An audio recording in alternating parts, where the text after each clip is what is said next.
Hey there, fellow deep divers. Yeah. Ready for a seriously mind-bending trip today. Oh, yeah. Our deep dive this time is all about Gillian McAllister's Wrong Place, Wrong Time. Okay. This one's been getting some seriously mixed reviews. Interesting. Some are calling it a masterpiece. Really? Others are saying it's predictable. But honestly, even the ones calling it predictable, they're saying it's a total page-turner. I see. Okay, so picture this. You're a mom, and you witness your son commit a brutal murder. Oh, wow. But get this, your son's 18, he seems totally normal. Okay. Then bam, you wake up and it's the day before it happened. It's like more than just a simple Groundhog Day kind of thing, though, right? Right. The reviewers who really dug into the time travel aspect, Yeah. they pointed out that it's not so much about changing the past. It's more about understanding why it happened. Okay, hold on. I'm already hooked. Yeah. Can you break down that opening scene for me? Yeah, so the book just throws you right into the action. It's Halloween night, and Jen, our main character, she sees her 18-year-old son, Todd, stabbing a man right outside their house. Oh, wow. And you immediately get this feeling of shock, not just for Jen, but for the reader, too. Yeah. All the reviews talk about how jarring it is to go from, a normal evening to this horrible violence. Right. It really sets the stage for the mystery. So then she starts traveling back in time. Exactly. Each day she wakes up a little further in the past. Okay. But here's the twist. She's the only one who knows about the time loop. Oh, wow. Everyone else is just living their lives normally. Oh, that's got to mess with your head. Yeah. So if she already knows that her son's going to commit this crime, Yeah. what's the mystery? We already know who did it. Right. And a lot of the reviews picked up on that. Yeah. The question isn't who committed the crime, it's why Okay. Jen becomes obsessed with figuring out what caused Todd to go down this path. It's like she's peeling back layers of a Russian nesting doll, trying to find that one thing. Yeah. That seemingly insignificant event that set this whole thing in motion. That reminds me of something the reviews were talking about. This idea of the bootstrap paradox. Does that connect to her search for the why? Absolutely. The bootstrap paradox suggests that actions in the past can be both the cause and the effect of events in the present. Okay. It's like a closed loop, this idea that maybe everything is predetermined. So is McAllister saying that free will is an illusion? Well, that's the question, isn't it? Yeah. And the reviewers had all sorts of interpretations. Okay. Some thought the book leaned towards a deterministic view, while others thought it was a more nuanced exploration of how small choices can have a ripple effect, Yeah. leading us down path we didn't intend to take. So as Jen's going back in time, is she searching for a specific event, or is it more about understanding her son and his choices? That's a great question. It seems like it's both. Okay. She's looking for clues for warning signs that she might have missed. But it's also about re-examining her relationship with Todd, trying to understand who he really is. Right. Remember, everyone else just sees him as this normal teenager. Yeah. She's the only one who knows the darkness he's capable of. It makes you wonder if anyone truly knows anyone else you know. Yeah. Like, how often do we miss the signs that someone is struggling?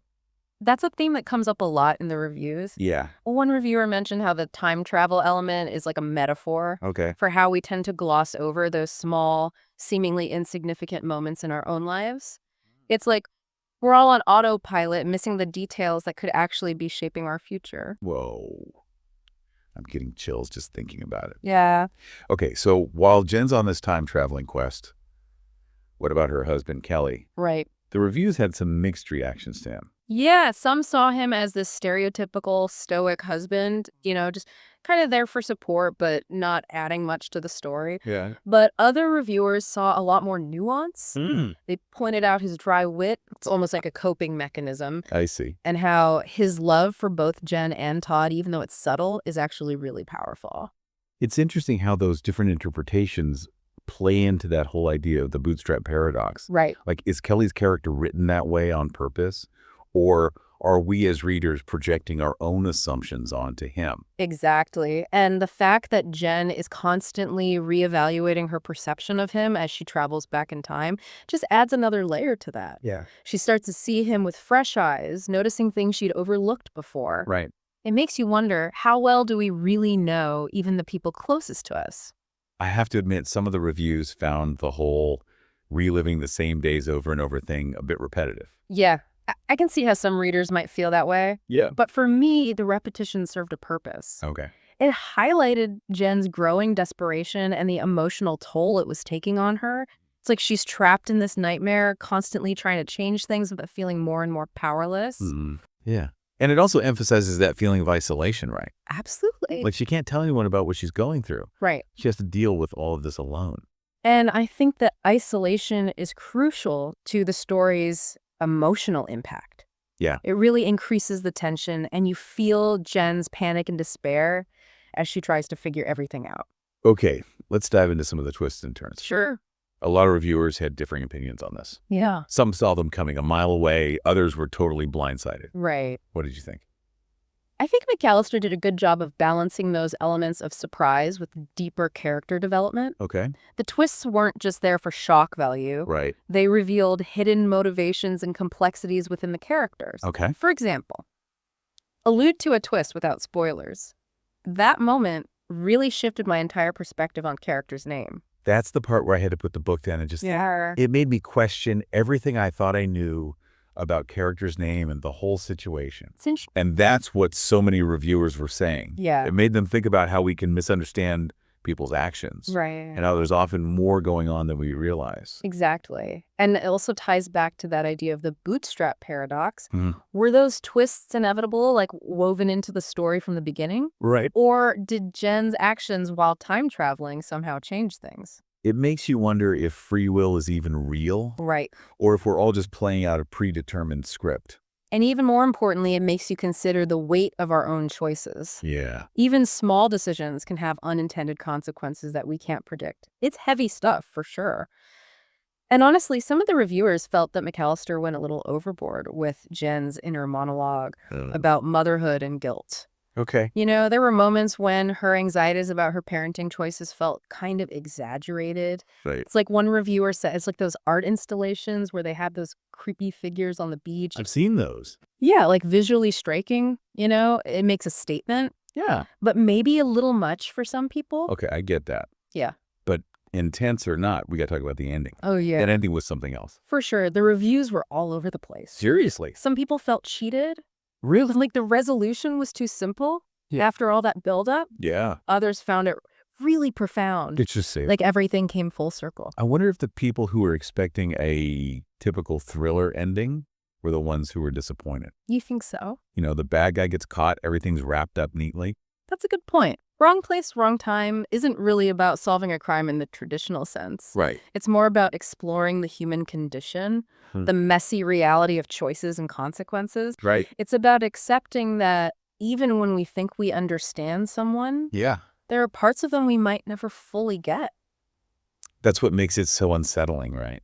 Yeah. This idea that we're not as in control as we like to think. Yeah. Right. Like that whole bootstrap paradox thing. Nah. What if our actions are both cause and effect? Right. Does free will even exist? It's a question that goes way beyond the book. Yeah. But for me, what makes wrong place, wrong time stick with you Yeah. is how it highlights the power of human connection, Okay. even in the midst of tragedy. Yeah. When we're faced with our own darkness, Yeah. there's still hope in those connections we have with each other. Beautifully put. So listeners, we want to know what you think. Yeah. Did the ending work for you? Did you see it coming? Could you relate to Jen's struggles? Were there any twists that surprised you? And maybe even more importantly, Yeah. if you could revisit your past, would you? What seemingly insignificant moments would you pay more attention to? What choices would you rethink? It gives you a lot to think about. It really does. Thanks for diving deep with us on this one. Yeah, this was a good one. We'll see you next time, ready to explore something new. Yeah, it does kind of make you think about those big questions, doesn't it? It does. And honestly, some of the reviewers thought McAllister got a little too heavy-handed, Oh, yeah. especially with Jen's inner thoughts about being a mom and all the guilt that comes with it. I can see that there were definitely parts where it felt like she was overthinking things, like her anxieties about her parenting choices. Uh-huh. One reviewer even compared it to Yeah. those art installations with the creepy figures on the beach. Oh, yeah. Like visually striking for sure. Right. Makes a statement, Definitely. but maybe a little too intense for some people. Okay. I get that. But we can't ignore the elephant in the room. What's that? That ending. Oh, yeah, that? The reviews are all over the place. Seriously, people had some strong opinions. Some felt like they'd been cheated. You're kidding. The ending was too simple after all that buildup. Then others thought it was super profound. Interesting. Like the perfect way to wrap everything up. I wonder if the people who were expecting a typical thriller ending were the ones who were disappointed. Maybe. You know, like where the bad guy gets caught and everything's tied up neatly. Right, like a classic whodunit. Exactly. But wrong place, wrong time, it's not really about that. Right. It's not about solving a crime in the traditional sense. It's more about exploring what it means to be human. Yeah. The messiness of it all. The choices we make, the consequences that follow. Exactly. And accepting that even when we think we know someone, Yeah. there are always going to be parts of them that we just don't understand. It's unsettling, isn't it? It is. This idea that maybe we're not as in control as we think we are. Right, like that whole bootstrap paradox thing. Yeah. What if our actions are both the cause and the effect? Exactly. Does free will even exist? It's a question that goes way beyond the book. I know, but it sticks with you. It does. For me, what really stands out about Wrong Place, Wrong Time is how it highlights the power of human connection, even in the face of tragedy. Okay. Even when we're confronted with those dark parts of ourselves, there's still hope to be found in the connections we have with other people. I love that. So listeners, we want to hear from you. Yeah, what did you think? Did the ending work for you? Could you relate to Jen and what she was going through? Were there any twists that totally caught you off guard? And maybe even more importantly, think about this. Okay. If you could go back in time, would you? Wow. What moments would you pay more attention to? What choices would you make differently? It's a lot to think about. It is. Thanks for joining us for this deep dive, everyone. Yeah, this was a really thought-provoking one. We'll see you next time, ready to explore something new.